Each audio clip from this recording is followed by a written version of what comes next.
Hello and welcome to the Music Center at Strathmore. At this time, we would like to request that all cell phones, pagers, and alarms be turned off. We also ask that you wait until a break in the music to enter and exit the concert hall. Photography and the use of recording devices is strictly prohibited. Take note of the nearest exit. In the event of an emergency, walk quickly and follow the instructions of the ushers.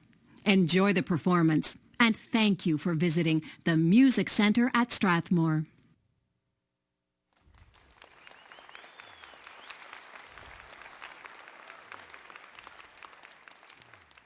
Kind of home,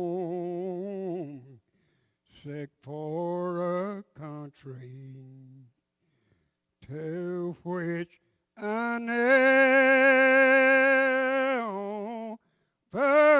been before. No sad goodbye will there be spoken, for time won't matter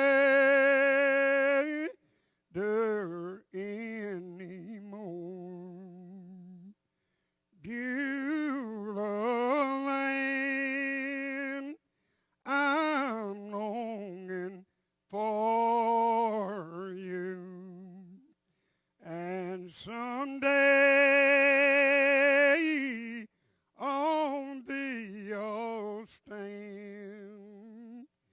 there my home will be eternal.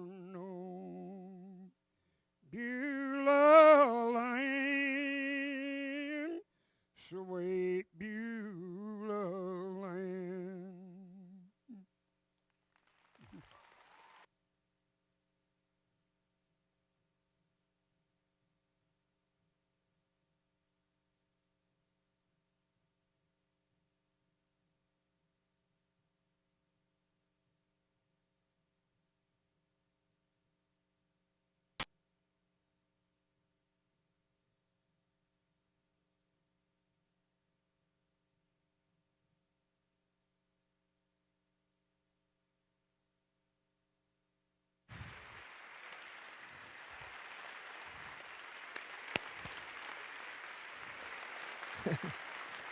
Good evening, I'm Nick Spitzer. Welcome to the 2011 National Heritage Fellows Concert. Yeah. Oh, I know you're not excited.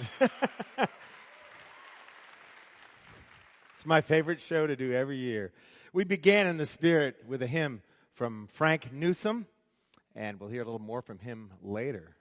But just now, yeah, I know you want some more of that.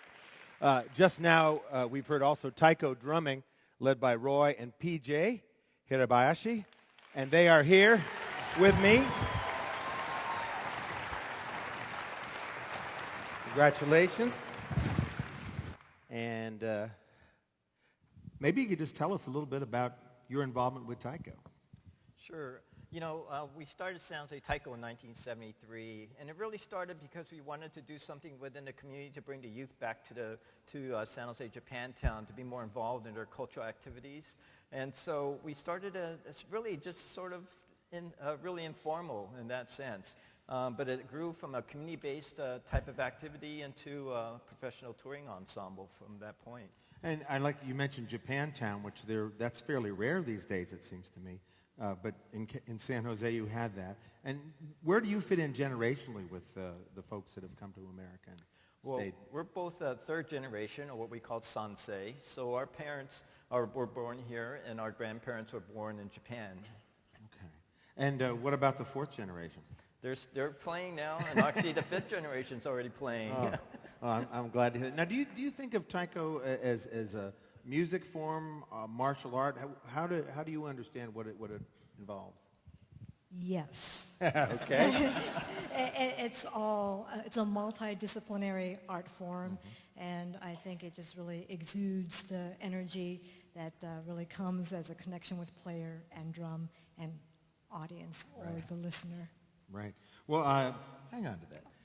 Tell me about the different drums that you've had out here that we were just hearing, the roles they play. Actually, they distinctly have their own voice. They have their own sound. But I like to think of them as they have their energy and their spirit, just like the player. And together, I think we become one, to be mirrors, to be transmitters and connectors. Is there a Japanese versus U.S. style at this point? Well, definitely. Well, the taiko itself has been used in Japan for many different purposes and occasions. But the particular style we're doing, or what we call kumi daiko, which is the ensemble format of playing, actually is relatively new. Even in Japan, only started about 60 years ago.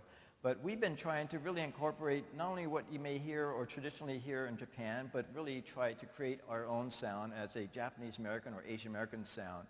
And we've been noted to be really leading that genre of type of music.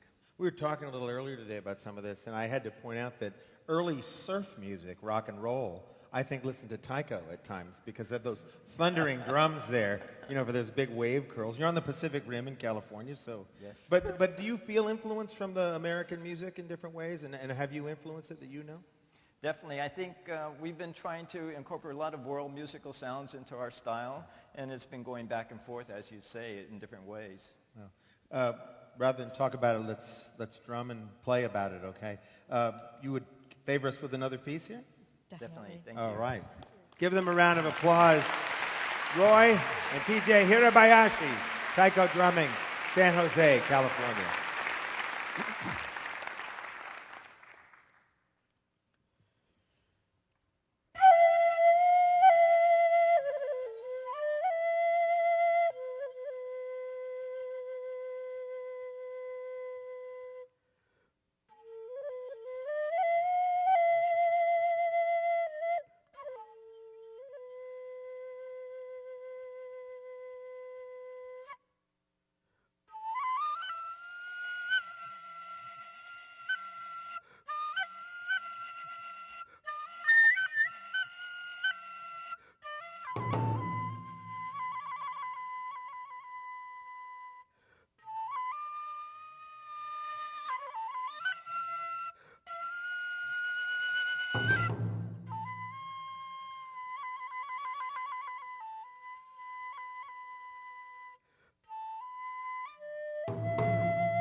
Roy and PJ Hirabayashi, members of San Jose Taiko,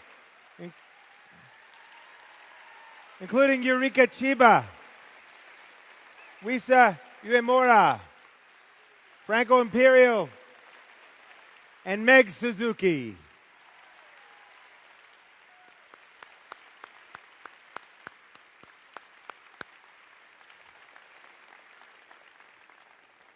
To open the evening, we heard an unaccompanied hymn by Frank Newsome, and we thought it'd be a good thing to bring him back out here, don't you? Frank Newsome from Hayside, Virginia.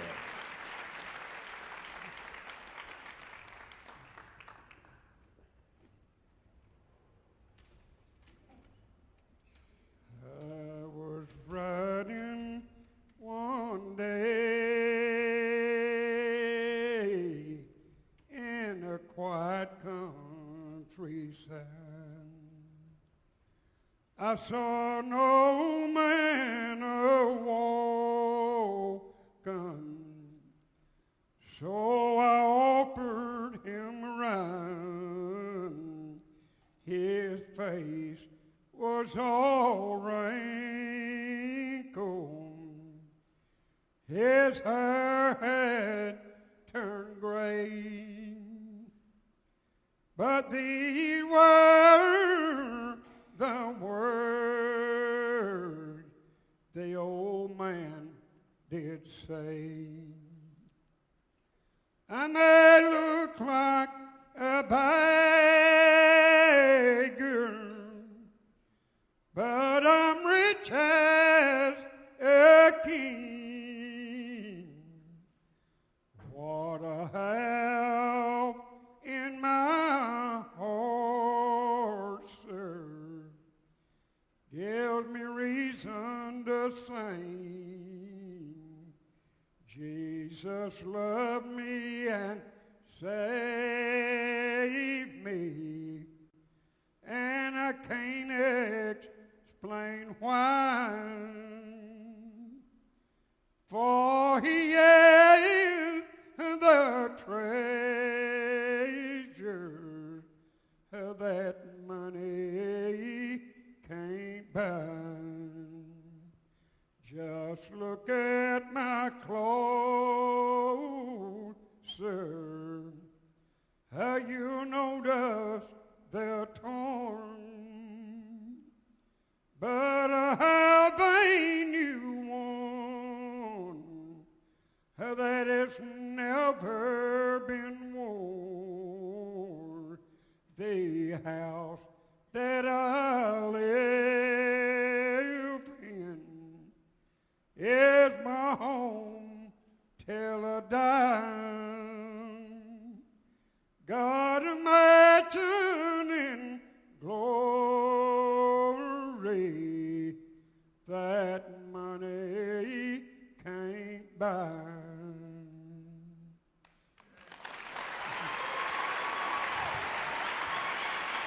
Oh, hey, stay here with me, Frank. All right. Yeah. Yeah. I know when you get in the spirit, you just start thinking about other things. Yeah. It's all right. Yeah. Frank, how'd you get started singing? Went to church with my mother when I was a little boy. And you hear them singing these old-time hymns, line-out songs. When I growed up, it stayed with me. I wanted to do that. Yeah. And by the help of the good Lord, His grace, He's made it real to me. All right. Yeah. And you're singing and preaching, Yeah, too. that's right. Now, 22 kids in your family. 22 kids. I'm one. My mother gave birth to 20 children, 2 miscarriages. There's 9 of us still living. Yeah. And 11 gone. I guess you needed a pretty strong voice when there were that many kids around the house to get any attention. We argued and fit and done this and that, but we went on. Okay, so I know you know all these songs, but how about all the names of all 22? I can't do it. I'm just in the middle. You abdicate your responsibility for that, I guess, if you're in the middle. Okay. You came from a coal mining family. Yeah. Yeah. And most of the folks in the community who are in the church, or do they work in the mine still? Yeah, they was in the church, and most of the people that I work with, they done passed on. Mm. And I have had old black lung and rock dust where I worked in the mines. My breath, I can't hardly breathe sometimes. I guess you knows that, how the way I talk. But yet I'm happy. I'm looking for a better place when life is over here. Well, you know what's amazing, Frank, is that on one hand you have black lung from your labors, and yet you convey your spirit with song, and you're a preacher. So you need the air, but you're fighting what came before it. But you're doing don't you think he's doing an amazing job with it? Yeah. Yeah. Yeah. So you're a preacher in the old regular Baptist church. Yeah. So what's more important to holding the congregation together, the songs or being able to preach? Well, when God blesses me with His Spirit, it takes the same Spirit to sing with as it does to preach with. All right. Well, Frank Newsome, thanks for sharing a little of your art and life with us. Love y'all. All right. Yeah. Frank Newsome from Hayside, Virginia. That's down in Carter family territory, they are telling me. So great to meet Frank. Well, Frank ornaments his voice to create some beautiful music. The next person coming out here, Laverne Brackens, ornaments the surfaces of quilts in her unique style. And some people call it visual improvisation. And I like that idea because I think crafts are performances in their own way. You have to make something happen and people respond to it, and they may respond away from the moment of actually piecing or sewing a quilt, and also they're away from the moment of inspiration to create the quilt. But there is something of a performance about that. And, it's a great thing to hear her talk a little bit about that. And to do just that right now, we're going to make her welcome from Fairfield, Texas. Let's meet her, Laverne Brackens. Thank you.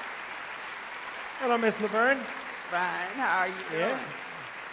Oh, I'm fine too. I'm better since I see you and your quilts. My God, these are just so beautiful. Just tell us right off, what have we got back here? This one is called, it's my dream quilt. And I dreamed this pattern, and I got up and made it. Then I put it together. Yeah. That's me next to dream quilt. So do many of your patterns come to you in a dream? Some come to me in a dream. Yeah. And then some comes to me, just pick up the material and go to work with it. Uh-huh. Well, now how did you actually get started in quilting? Tell me about the family ties and other things that got you quilting. I used to watch my mother quilt and my grandmother. But at that time, I didn't have no interest in quilting. So once I went to work, and I got hurt on the job, and I couldn't go back to work, then I had to have something to do with my hands.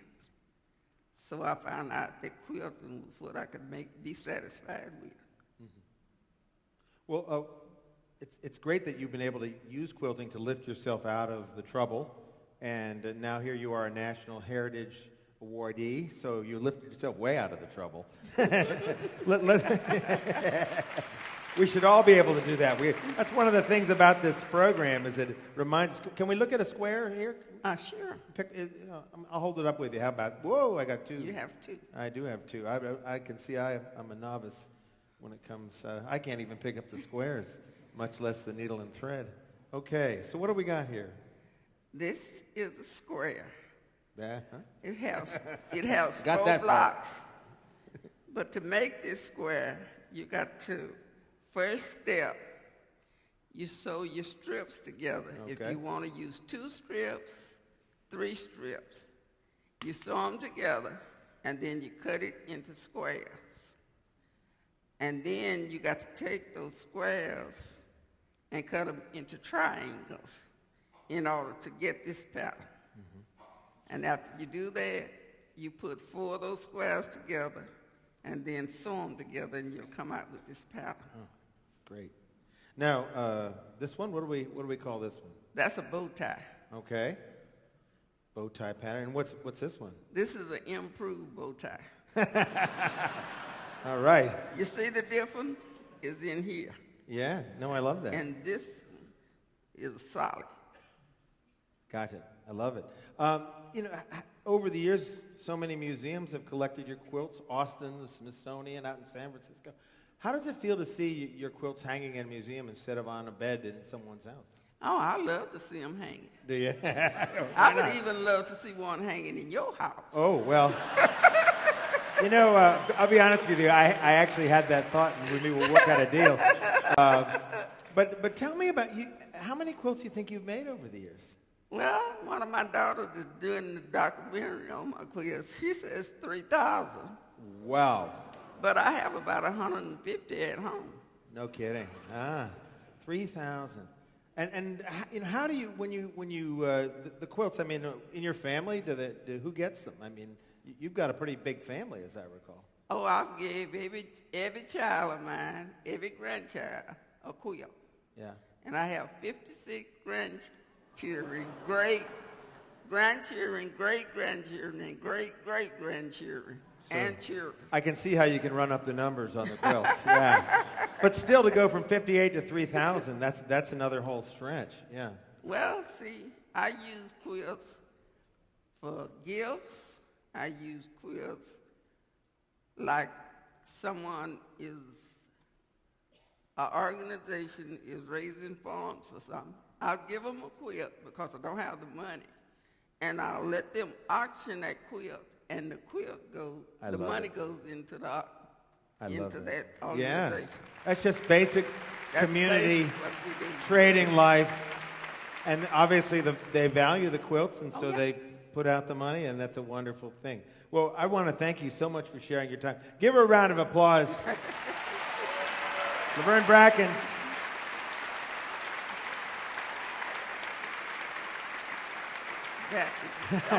I'm going to give you your thimble back, okay? It's such a stage you can hear a thimble drop. Thanks so much, Ms. Brackens. Thank you. All right. Okay.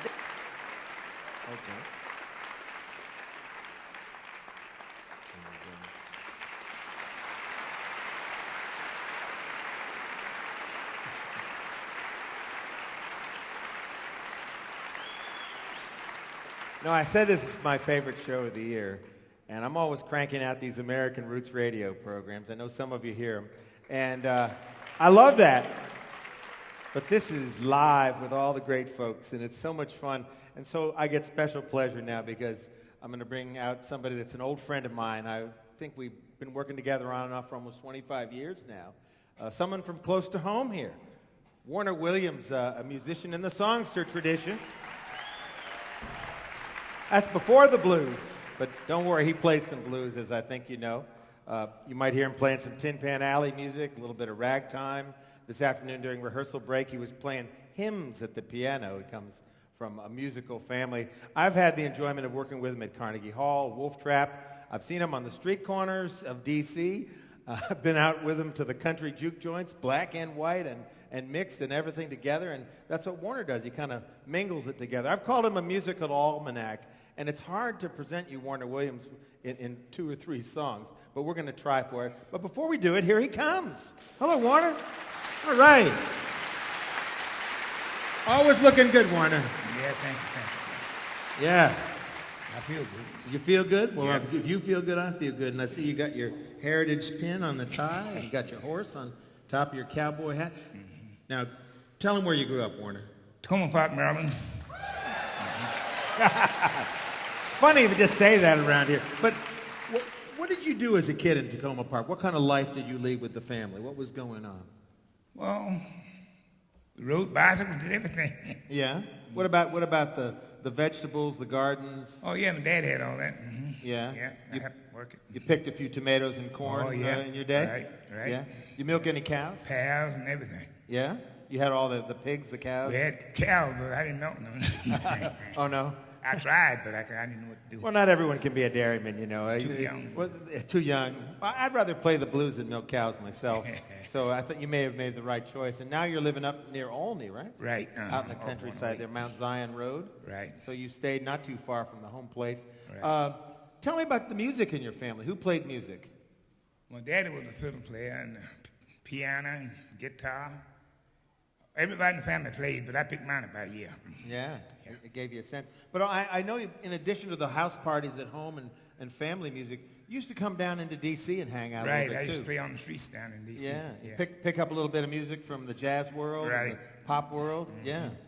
So you weren't just a country man up in Tacoma Park. You were a city boy as well. Oh, yeah. I hung in D.C. as much as I did Tacoma Park. Oh, well, that's good. And that's why we love you. And you're here this evening.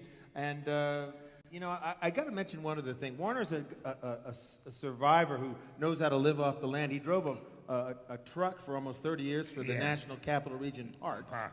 But he told me once that if he'd hit a pheasant or something like that out there driving, he'd pull over and grab it and take it home, pluck it, clean it. Yeah.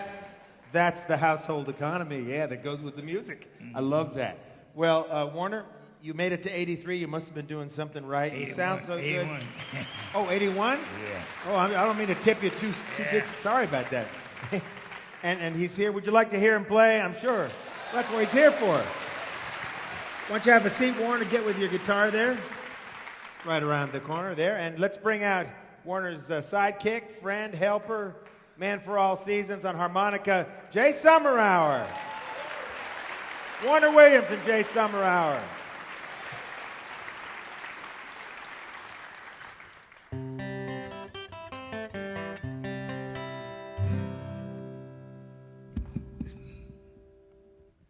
Mic too low.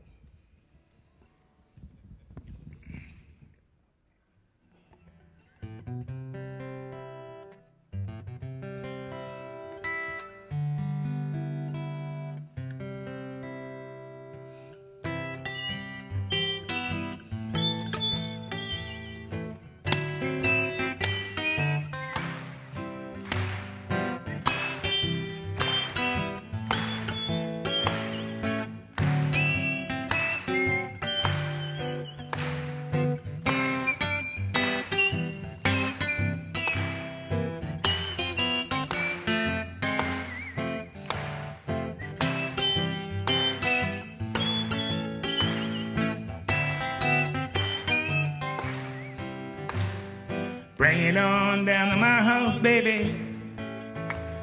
Ain't nobody home but me. Bring it on down to my house, baby. I can use your company. I'm not a butcher, I'm the butcher's son. I can butcher meat until the butcher comes. Bring it on down to my house, baby. Ain't nobody home but me.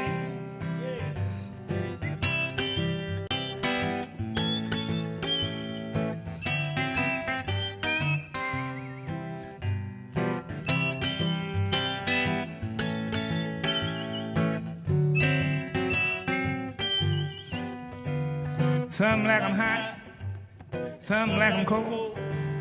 I'll take mine any way it rolls. Bring it on down to my house, baby. Ain't nobody home but me.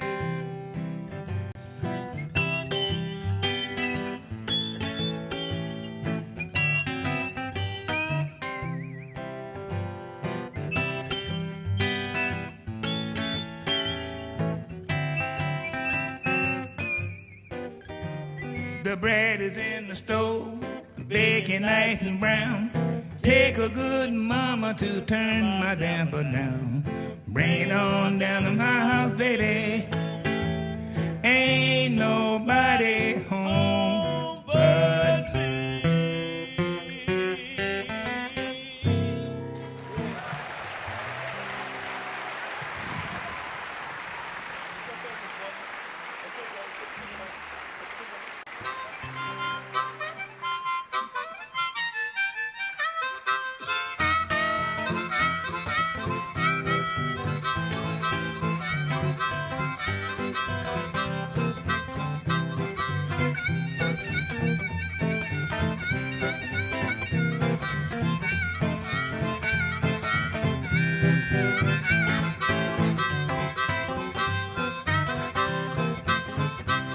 When I get the blues, gonna get me a rocking chair. When I get the blues, gonna get me a rocking chair.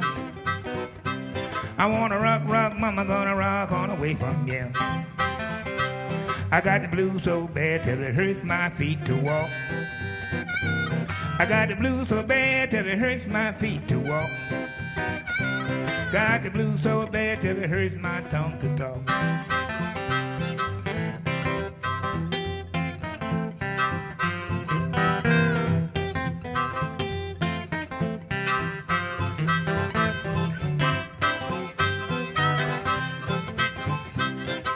Hurry, mama, bring my lollipop. I said, hurry, mama, and bring my lollipop. I wanna rock with the clock till it's good to the very last drop. I love to hear my baby call my name. I love to hear my baby call my name. She called it so easy and called it so doggone plain.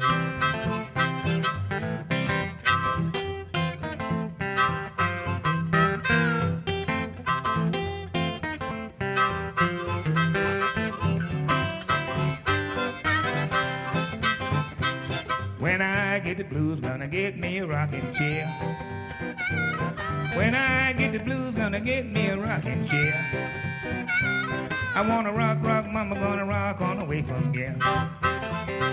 Well, the blues ain't nothing but a poor man feeling bad. I said the blues ain't nothing but a poor man feeling bad. That's the worst old feeling that I believe I ever had.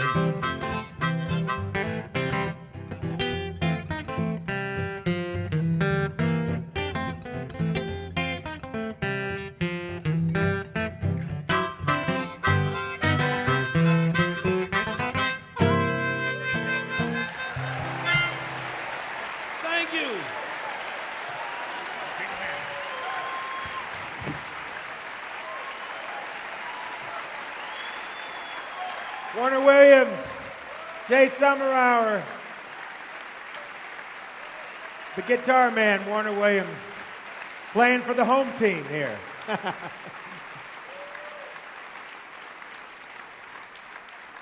You know, when I see them, I not only think of Sonny Terry and Brownie McGee that received the Heritage Award over the years, but also John Cephas, John Jackson. And this is a great tradition. Whether the Piedmont Blues, the songsters, they all go together, and it's wonderful to have Warner out there and playing shape and doing what he's doing with Jay. It's just great to see. This is the 30th year of the National Heritage Fellowships. Anything that makes it to 30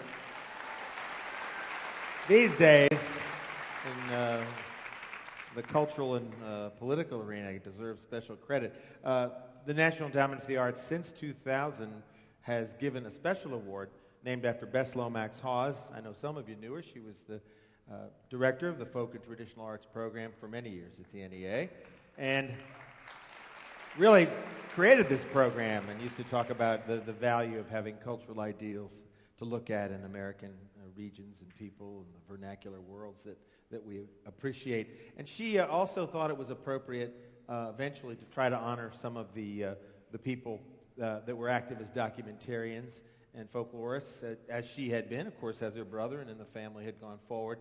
And so now we have the Bess Lomax Hawes Award, which talks about a significant contribution to public culture, the appreciation of folk and traditional arts. And this year that award's going to go to Jim Griffith, Big Jim Griffith we call him, from Tucson, Arizona. He's a scholar, a musician, a writer, a festival producer, an all-around good guy, and he's worked on the arts of the Southwest for many, many years. And talking with him and really coming out here with him is the former director of the National Council for Traditional Arts. You know him, Joseph T. Wilson, also a recipient of the Bess Lomax Hawes Award.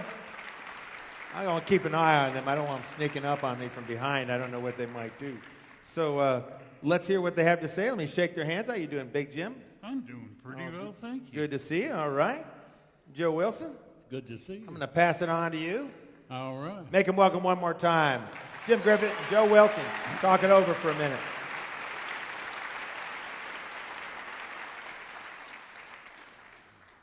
They look kind of gullible. Yeah, you're right. You're right. Let's see what we can get away with. All right. Over the years, you've given the nation a window into a very special place down on the border. Takes in part of Mexico and a lot of the United States and southern Arizona. And a very, very special place.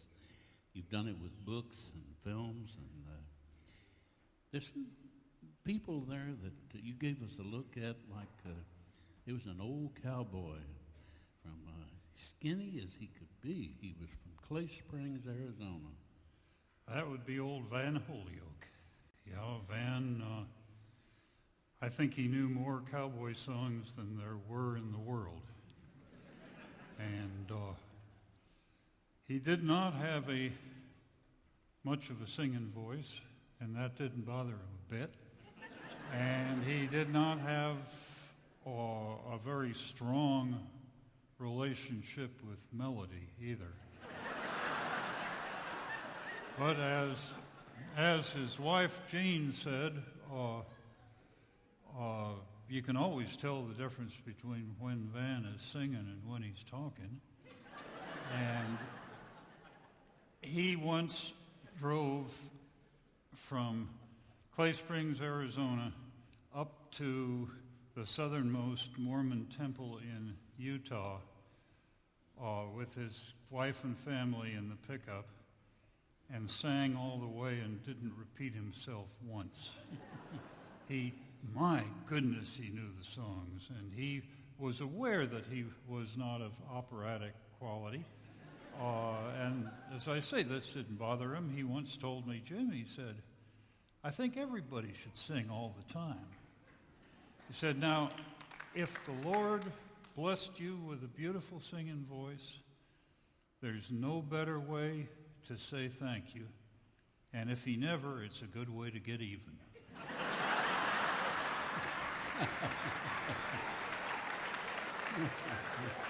And that was Van. He was, so many of the people I've had the joy of working with were people of words. Just loved words and loved to play around with them. There was Wild Horse Shorty. Wild Horse, yeah. Wild Horse Shorty was a Tennessee fiddler who made it out to Arizona in 1929, riding on what he called a side door Pullman. That would have been a boxcar. Yes, sir. And he was a stubborn mountain guy. He was a good fiddler, but he played the fiddle with a kid's bow. Now, Shorty wasn't real tall, but he used this little toy bow, and I said, Shorty, why do you use that little bow? And he said, I was in a fiddle contest in Tennessee in the 1920s, and I played better than anyone else, and they disqualified me because they said I was fiddling a long bow fiddle style. And I simply took that bow and I broke it over my knee, and I've never used anything but a short bow since. We have to get by with less in the mountains, you know. Yeah.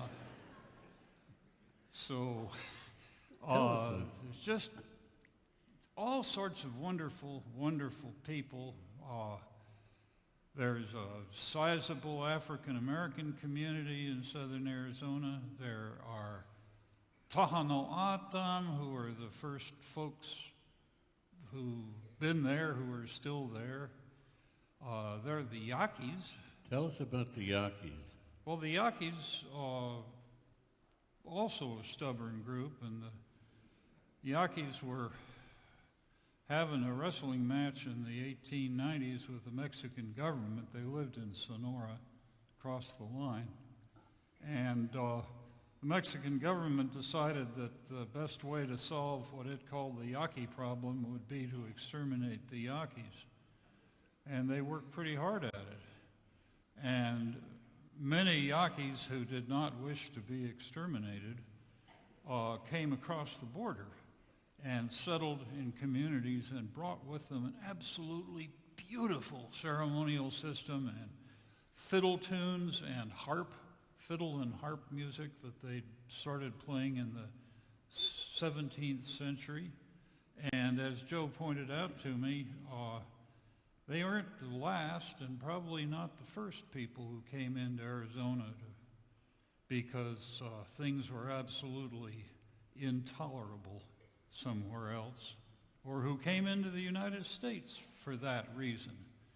There's a lot of fuss being made about that right now, but as far as I'm concerned, the descendants of the folks who did that have done such wonderful, enriching things for our national culture.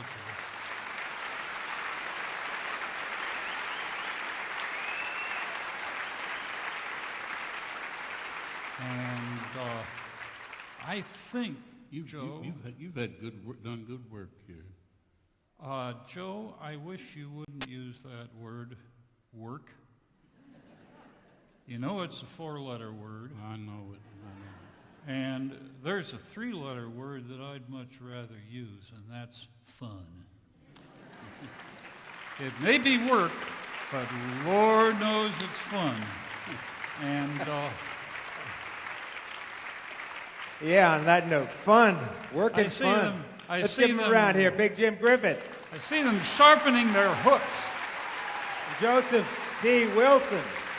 Thank you. Great inspirations to generations of people working in folk and traditional arts, American culture. Thank you, gentlemen. We'll stand right in front of you and block. Yeah, that's right. I'll just keep following you out like this. Yeah.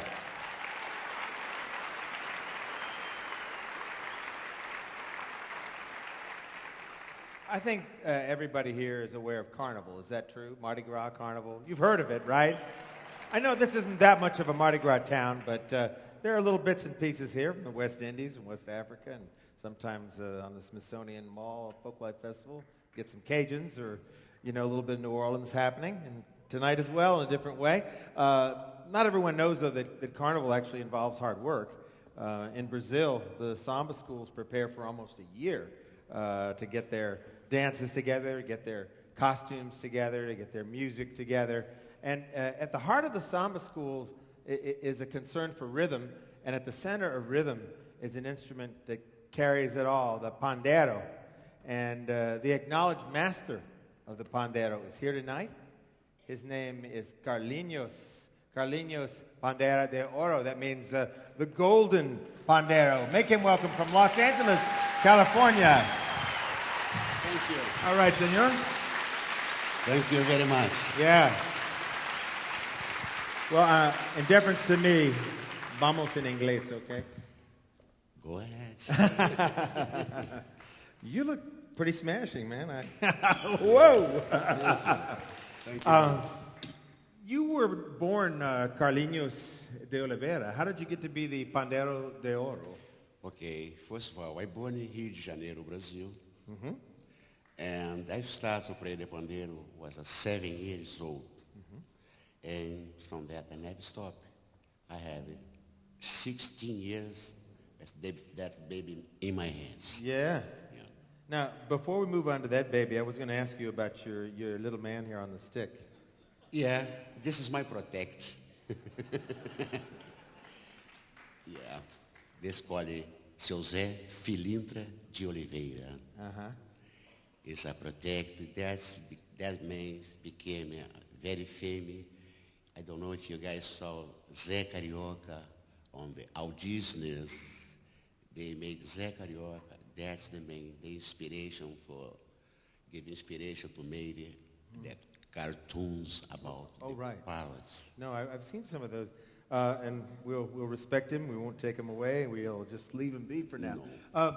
We no, I don't take that away. I don't think so.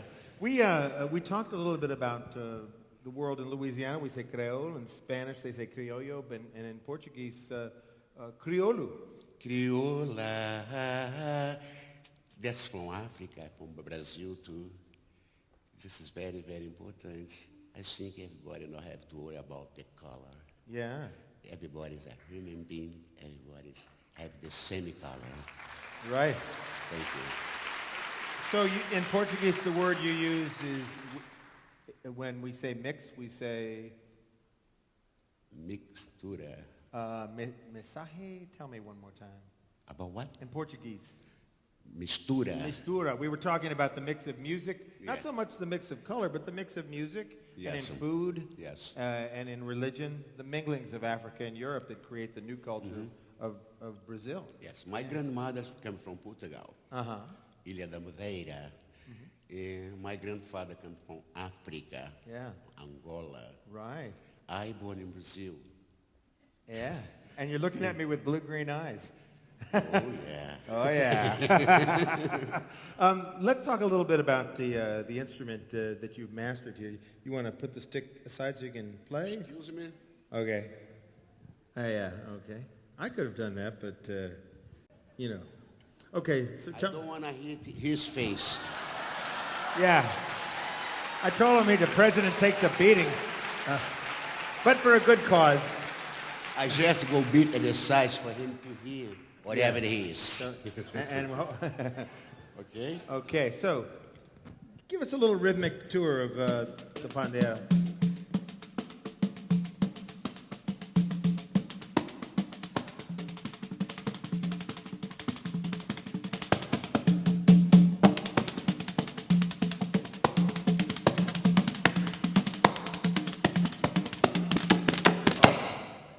Oh, yeah. And that ain't all. Thank you.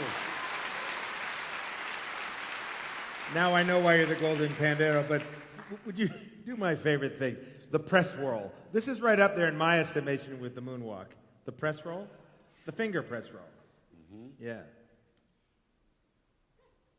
I'm sorry, I can't answer what he says. You know what I'm talking about. Yeah. The pandeiro? How to play that? Thumb, finger, palma, finger, mouth underneath, thumb. Nice.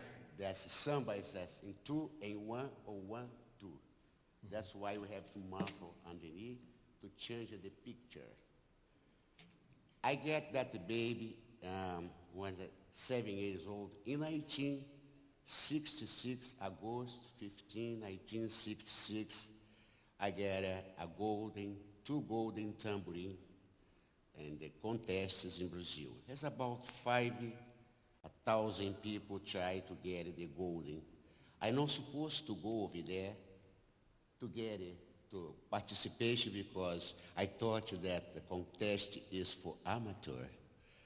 But anyhow, I start to teach one of those guys in Brazil to represent my Sunday school, called Mangueira, Estação Primeira de Mangueira. And then in the last moment, he signed up for myself. And then I have to go over there. And I beat about 400 or 900 people. And that contest, 10 people go to the stadium of Maracanã to see who's get the golden. And God gave me a chance to get the golden. Well, you got the gold again here with the National Heritage Award. But please just show us that one finger touch.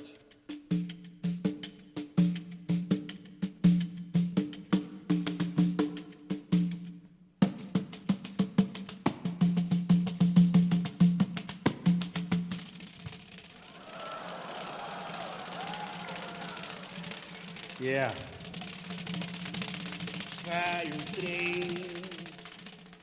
Make him welcome, would you? Tutan Song, Carlinhos, the Golden Pandeiro, and group. I don't want to hit Mr. Obama.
All right. Carlinhos Pandeiro de Ouro. How about that? Fantastic. And you know, he knows so many other things. He could be juggling the pandero. I mean, all the different things. We could have a whole evening with him doing that. It's great to see the rhythm instrument out front like that, too. I want to mention that the other musicians include Simon Carroll, Tan-Tan and Echo Echo, Richard Miller, 7-string guitar, Pablo de Oliveira on that little cavaquinho, and Andy Cannell on clarinet. I think he's at James Madison. Another home teamer. All good, all good. Well, we're going to stay in the festive mode in a little different kind of way with some of the music that you would hear at a wedding in Bulgaria, Turkey, Greece, that part of the Mediterranean, on over to the Middle East. And the music of our next Heritage Fellow attracted, unfortunately, so much attention in Bulgaria that it caused him problems. He was drawing 10,000 people to hear the music. When you got 10,000 people listening to this, you know, the government gets worried. And he was arrested several times and really pushed on by the former government there. He's since taken up residence here in the United States, and he continues to perform for enthusiastic audiences in all kinds of settings, but especially weddings. If anyone's getting married tonight, you're in the right place. Please welcome Yuri Yunakov. And on...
Akşam eve gelmedin, gün doğmadan dön bari.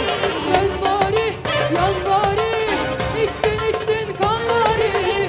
Gözü doysun diyorlar, çok doymadan ayrı.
All right.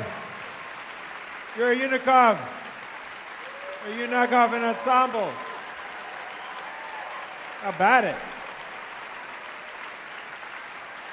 Yuri, while we got him out here, why don't you give the names of everybody? Yes. Yes. Yes, indeed. Yeah. How about them? How about them? Okay. Who we got? I'm gathered here for a couple of years. I'm starting for my clarinet player before 6 years, I think. So it's my always right hand. Sal Mamadovsky. All right. Clarinet man. Clarinet. Yeah. Yeah. Hey, guys, this guy before 3 months, it's married. You know. Okay. The middle, Gamze Ordulu.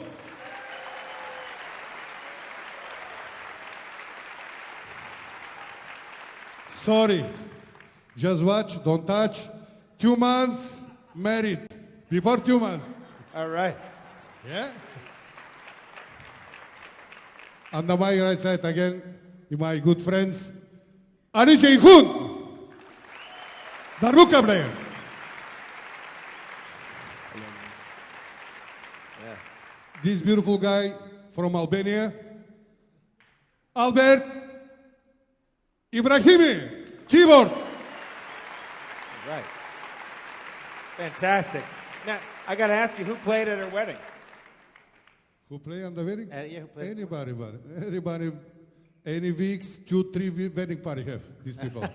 Okay. Yeah. Well, tell us a little bit about these weddings. I mean, how big, how long, who's there? Yeah. You're talking about it for the Bulgaria. Okay, I'm gonna tell for the Bulgarian wedding. Sorry. Sorry. It's so long. One rhythm is going 6 hours. 6 hours, one rhythm, you know, how many songs is going to be there? I don't know, maybe 1,000, maybe 500 songs for the 6 hours. We've had a lot of big numbers tonight, and this is one of the biggest numbers, though, I have to say. That's a lot. Yeah. How many days of the wedding? 2-3 days. Okay. That's pretty big numbers when you're talking days. Yes, sir. And nowadays, where do you play here in the U.S.? Are you playing weddings still? Yeah, I'm still playing wedding. I'm still playing for the one beautiful bar, Bulgarian bar. Just only one bar on the United States, I think. So. One Bulgarian bar in America? Yes, we got to change that. Yes, mehanata. That's a failing of lot cultural of concert, policy. Lot of concert. Still, I play every week wedding party. Yeah. Huh. Morning one and afternoon. Yeah. Let's talk about the sax for a minute. This is black and brass and beautiful. Wow. That's an instrument. I'm by this before 18 years. What, for 18 years? Yeah. My first money from America is this one. I love it. When did you before never I have this saxophone like this, No. I love. When did you first start playing? How old? I'm starting to play 6 years older. 6 years old. 7 years. Yeah. And now I'm 52. Yeah. All right. Well, the numbers keep coming. The thing I like about your playing is, on one hand, there are all the traditional influences. Your background is Roma. Roma. And Roma, Turkish Roma, my background. Right. Influences from Bulgaria. Yeah, from Bulgaria, from Turkey, from Greece. Yeah, all across the Mediterranean into the Middle East, really. Yeah.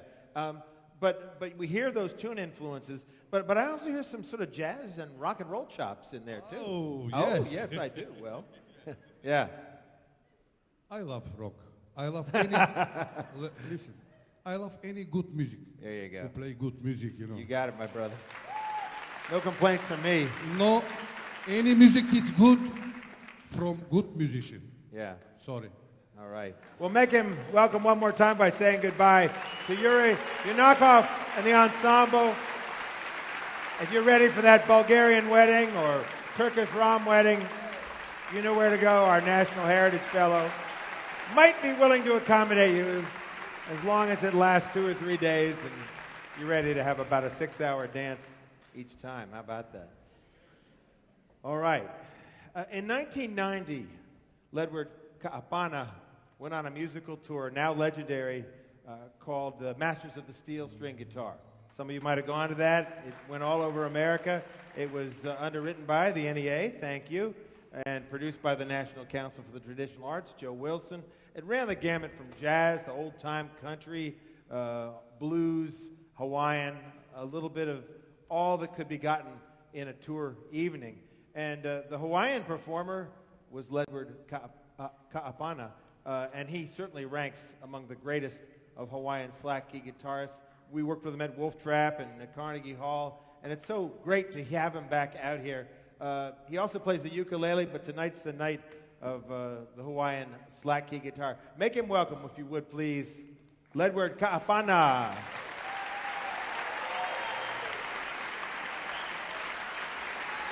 All right. Hey, Ledward, you looking good? Thank you. Yeah. I like the Hawaiian shirt with the red. Show him in the light, would you? Yeah. Yeah, the red cowboy boots.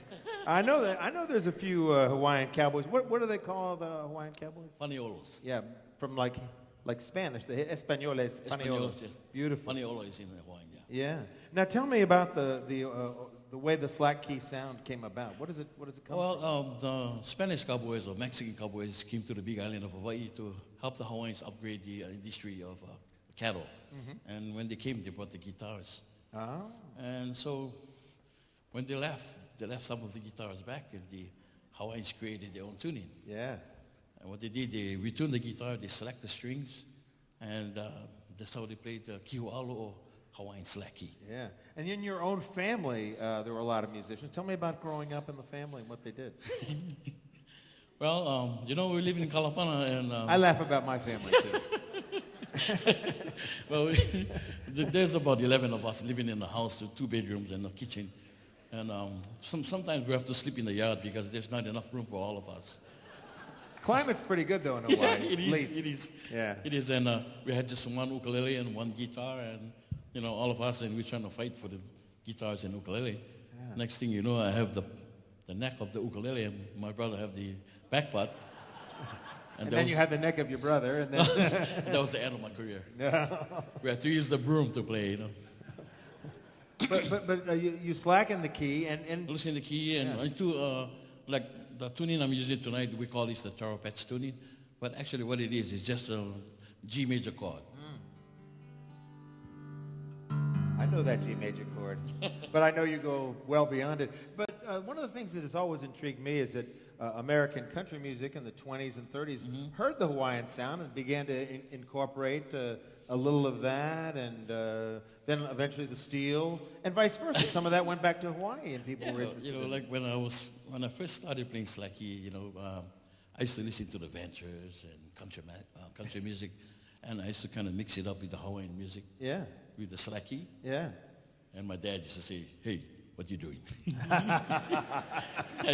Nothing. He said, "Play the old style." So. Yeah. None of that surf music or music from the mainland when you got what you got here. Well, it truly is great, and it'd be better to have you play it than just talk it right now. So let's make him welcome over here. Ledward Kaapana, the great master of the slack key guitar.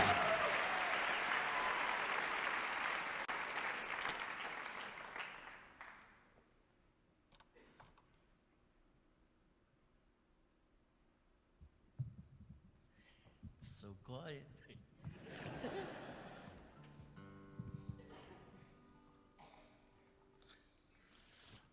Before I play the music, I'd like to acknowledge a few folks that I'd like to say mahalo to Ken Levine, Saber Kauka, and also Jay Younker. They were the ones that helped me to get into the NEA Heritage Award recipient. Thanks. Mahalo to you guys. And another fellow that I really want to thank is, he's here tonight, and his name is Joe Wilson. He's the one back in 1989. He introduced me to the NCTA, the National Council of Traditional Arts, and from that time on, I was studying, traveling all over the world and sharing his music. And last but not least, I'd like to say mahalo to my wife, Sharon Kaapana, who's out there. 35 years, he supported me. Mahalo. Love you. Excuse me, somebody got my wire backwards over here. They hooked me up wrong. Well, you cannot help it. In Kalapana, we never had electricity. Everything was run by kerosene. Yeah, front, yeah.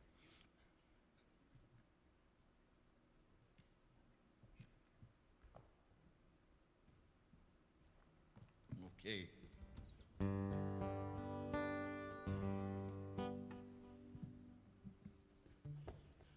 To feed a song called Upihi Moi Moi. Talks about the sleeping shellfish.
Mahalo. Thank you.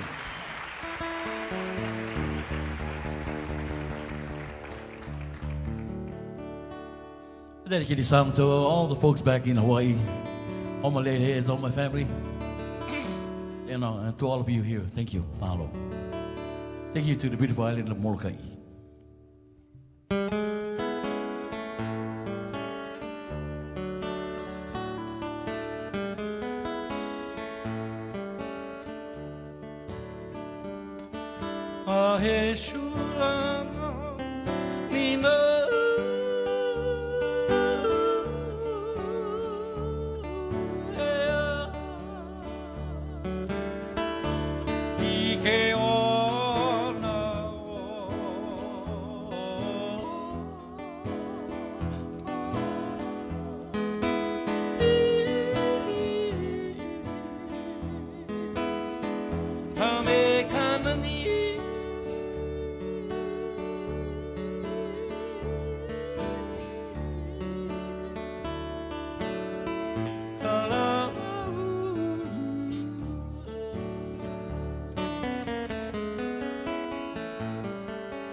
Ledward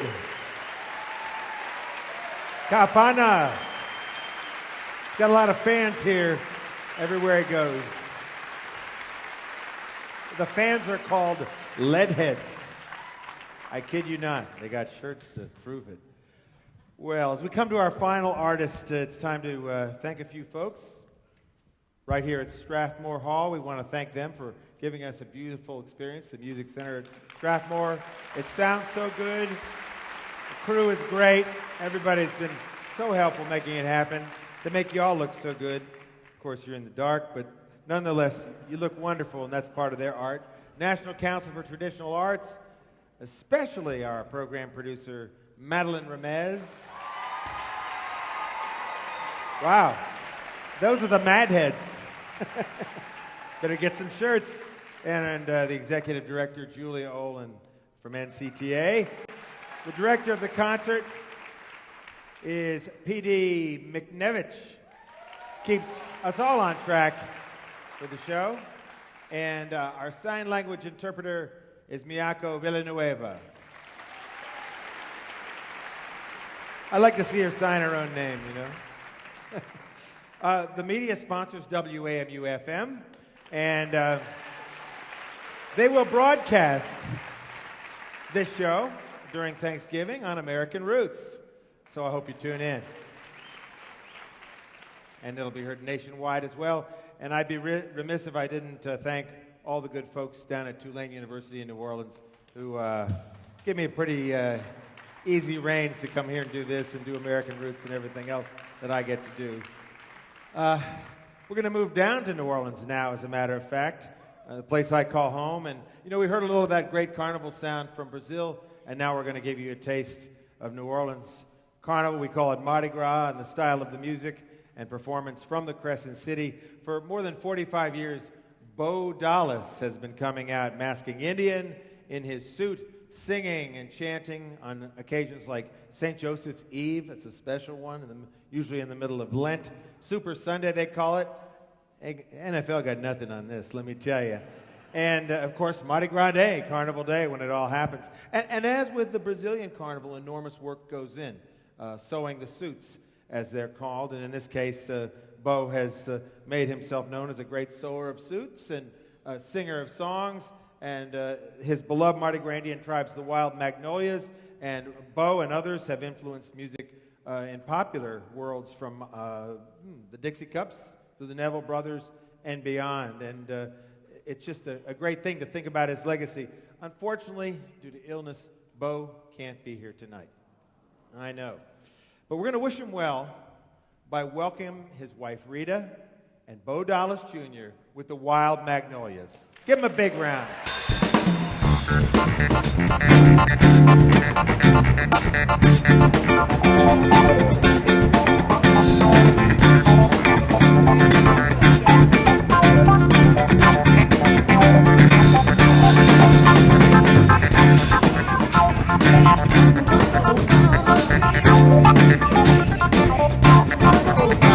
Say, I don't know now, but I've been told.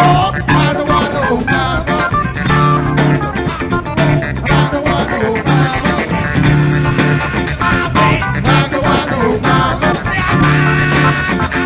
I don't want to know, mama. They don't know ready for the holiday. I don't want to know, mama. I don't want to baby got my way. I don't want to know, mama. Say, y'all think she don't feel the same. I don't want to know, mama. But I'm on back. I don't want to know, mama. Say, my round money for the pass me by. Come on, baby.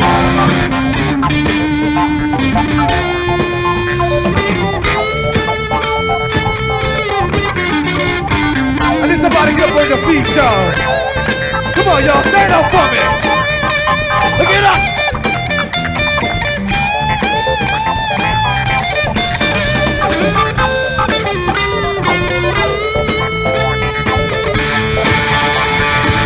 Let's go. Say, I don't know now, but I've been told. I don't want to know, mama. Say, hey, my daddy gonna hear me sing. I don't want to know, mama. Say, big people dollars on the TV screen. I don't want to know, mama. Say, I don't know now, but I've been told. I don't want to know, mama. Say, some come to rock, but I come to roll. I don't want to know, mama. I don't want to know, mama. Say, the big people dollars on the TV screen. I don't want to know, mama.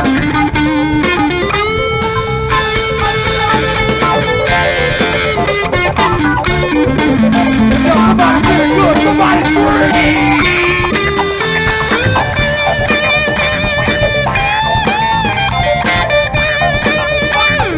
That's how we do it, y'all.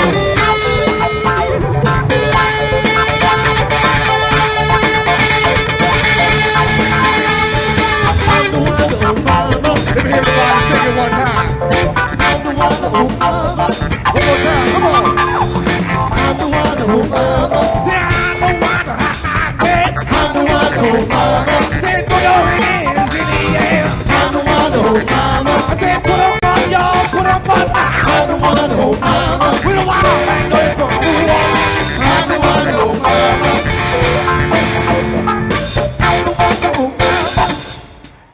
Somebody make some noise, y'all.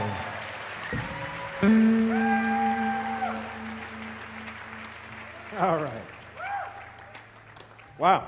There's a lot of feathers here on the stage. I like that. It looks good.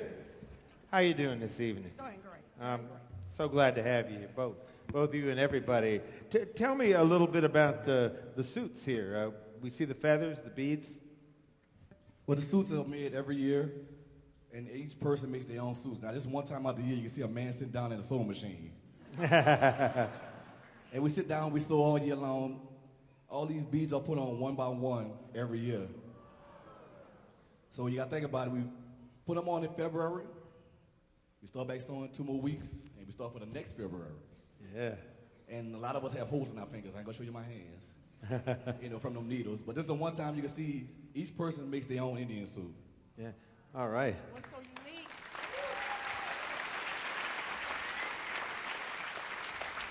And what's so unique, the big queens make their own Indian suits, and you can see the headpieces are a little different than what the males are wearing. Yeah. Looking really good, too, I might add. Yeah. Now, Honda Wanda, which is a song associated with bow.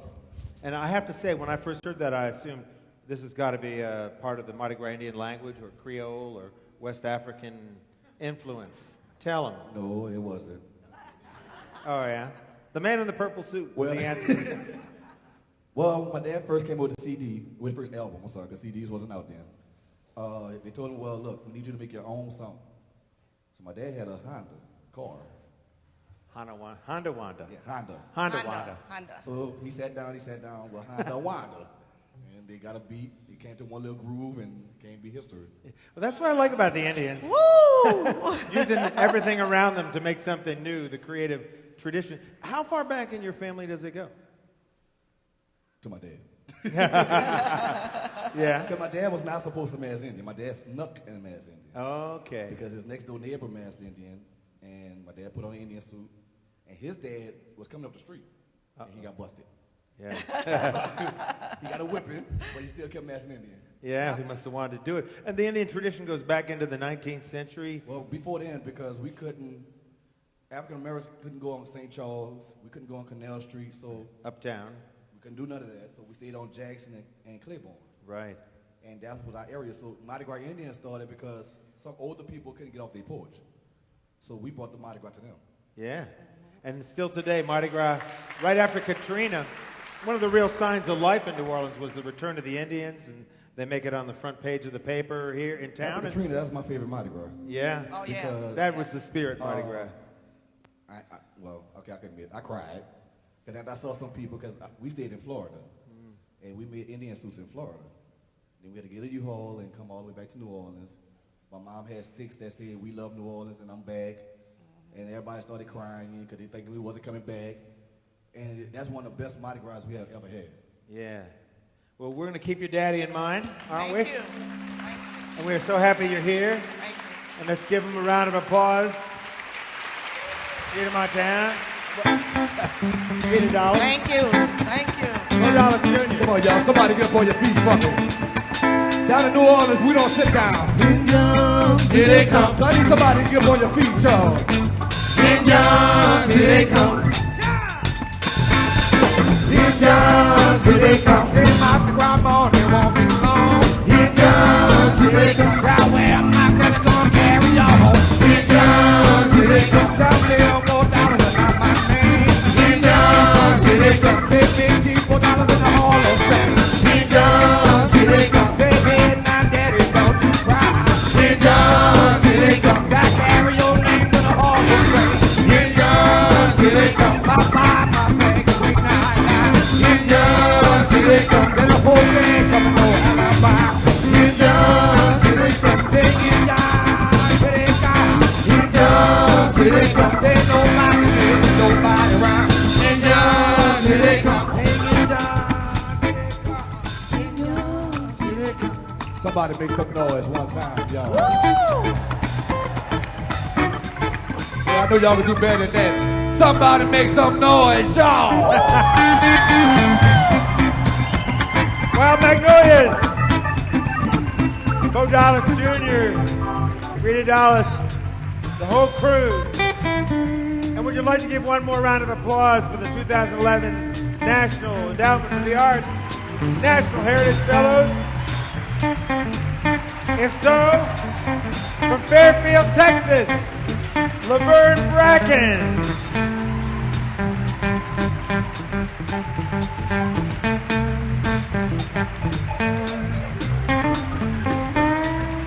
Tucson, Arizona, Big Jim Griffith.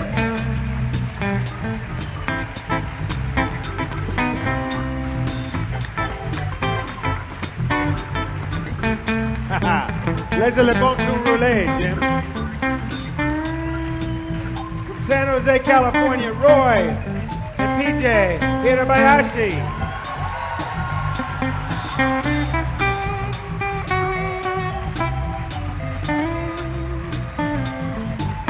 From Kaneohe, Hawaii, Ledward Kaapana.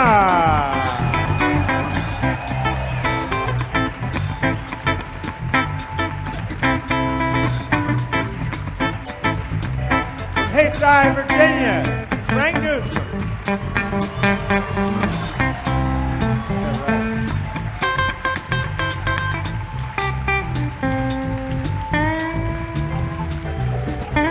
From Los Angeles, California, Carlinhos Pandeiro de Ouro. Mira.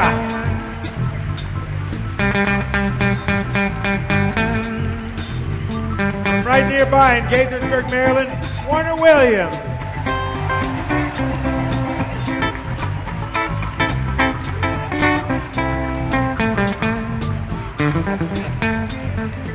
From Bloomfield, New Jersey, Yuri Yunakov.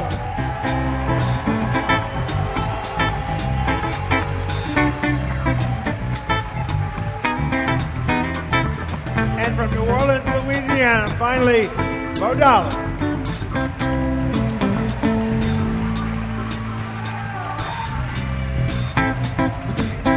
The 2011 NEA National Heritage Fellows.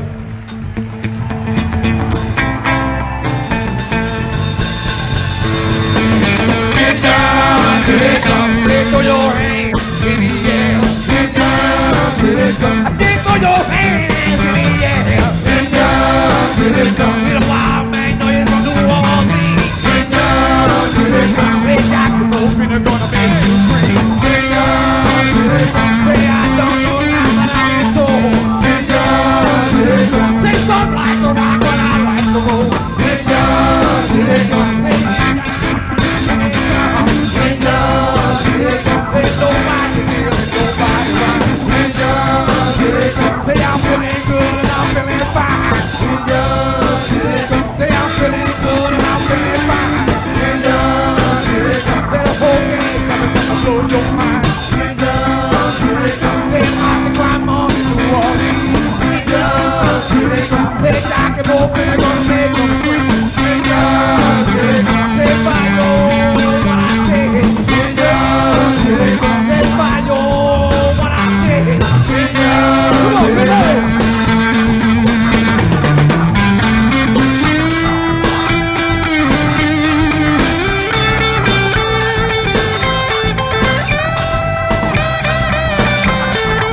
Put your hands up in the air one time. Put your hands up. Put your hands up.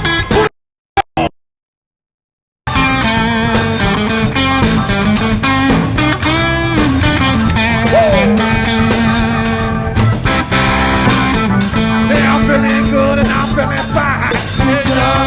We the wild man going from New Orleans.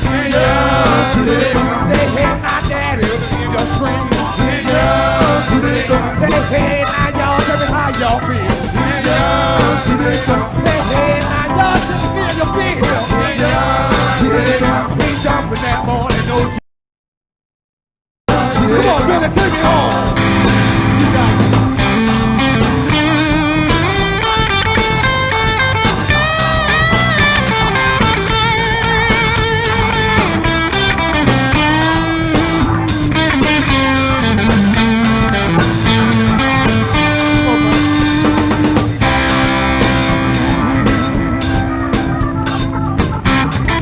Somebody scream one more time, y'all.